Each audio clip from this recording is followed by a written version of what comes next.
Hello দর্শক ভাইরা, আসসালামু আলাইকুম। আশা করি আপনারা সবাই ভালো আছেন।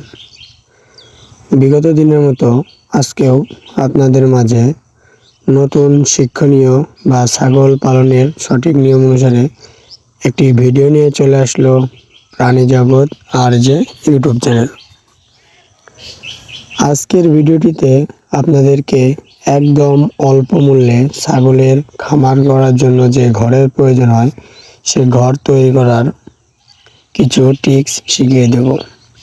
আর ছাগল কিভাবে বা কার উপরে লালন পালন করলে ছাগল ভালো হবে, ঘরের মেঝে কী দিয়ে করলে ভালো হবে, এইসব বিষয় নিয়ে আলোচনা করব।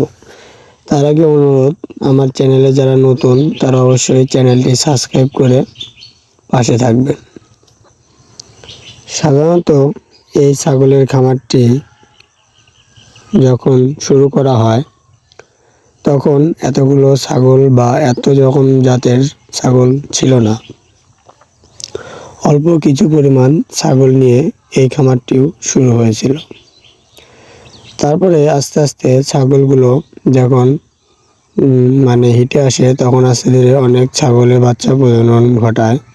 তার ফলে অনেক ছাগলই এখানে বৃদ্ধি পায়। মেন কথা, ছাগলের ঘর তৈরি করার আগে বা ছাগলের খামার দেওয়ার আগে আপনার সর্বনিম্ন 50 থেকে 60,000 টাকা ক্যাশ রাখতে হবে শুধু ছাগলের ঘরের জন্য। তারপরে আপনার ছাগল কেনার জন্য এক্সট্রা টাকা রাখতে হবে। এগুলো টাকা থাকলে ছাগলের খামার দিতে পারবেন। তার চেয়ে মেন যে কথা সেটা হলো, দেখুন ছাগলের পায়ের নিচে যে প্লাস্টিকের যে ইয়েগুলো দেখছেন, ওটা অনেকেই গ্রাম্য ভাষায় বাঁশ বলে, সেই বাঁশ দিয়ে চারাট করে দেয়। সেটা দিলে হয় কি, যখন ছাগলগুলো প্রস্রাব করে ওখানে জমাট বেঁধে থাকে, ফলে ছাগলগুলো ওর উপরে হাঁটাচলা শোয়া ওঠা করতে করতে ছাগলের নিউমোনিয়া নামক একটি অসুখ ধরা পড়ে, যার কারণে ছাগলগুলো অনেক ক্ষতিগ্রস্ত হতে পারে। এইসব ক্ষতিগ্রস্ত হাত থেকে বাঁচার জন্য ছাগলগুলোকে যে ছাগলের মেঝে, সেখানে অবশ্যই প্লাস্টিকের মেঝেটা বানাতে হবে। টাকা একটু বেশি খরচ হলেও মেঝেটা আপনার জন্য উপকারী হবে, টেকসই ভালো দেবে, সব দিকেই ভালো আছে এবং ছাগলের প্রস্রাবের কারণে নোনা টোনা কিচ্ছু ধরবে না।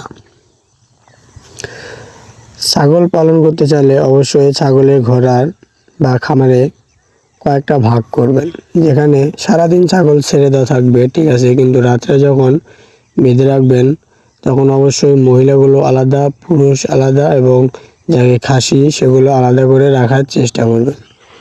তাহলে আর ছাগলের বাচ্চাগুলো আলাদা করবেন, যদি সেটা তার মায়ের থেকে একটু বয়স হয় তাহলে আলাদা করে রাখবেন, তাহলে কোনো অসুবিধা হবে না। ছাগলগুলো প্রতিদিন একটু বেলা করেই বের করবেন, যেহেতু শীতের দিন। ছাগলগুলোকে খাবারের জন্য সাধারণত সবুজ ঘাস এগুলো বেশি রাখবেন। আর খামারে যদি ওরকম ঘাসের না থাকে তাহলে অবশ্যই পোয়াল আছে, পোয়াল ছোটো করে কেটে সেগুলো খাওয়ানোর ব্যবস্থা করবেন। এগুলো করলে আশা করা যায় ছাগল পালনে লাভজনক হবে। আরেকটি বিষয়, ছাগলকে অনেক ছাগল আছে পানি খায় না, কারণ সে ছাগলগুলোকে ছোটো থেকে পানি খাওয়ানোর অভ্যাস করানো হয় না। ছাগলকে প্রতিনিয়ত পানি খাওয়াবেন। ছাগলকে পানি খাওয়ালে ছাগলের শরীর স্বাস্থ্য ভালো থাকে, অল্পতেই পেট ভরে যায়, ছাগলের কোনো অসুখ বিসুখ বেশি ধরে না। ছাগলে পানি খেলে তার শরীর স্বাস্থ্য ফুলবে।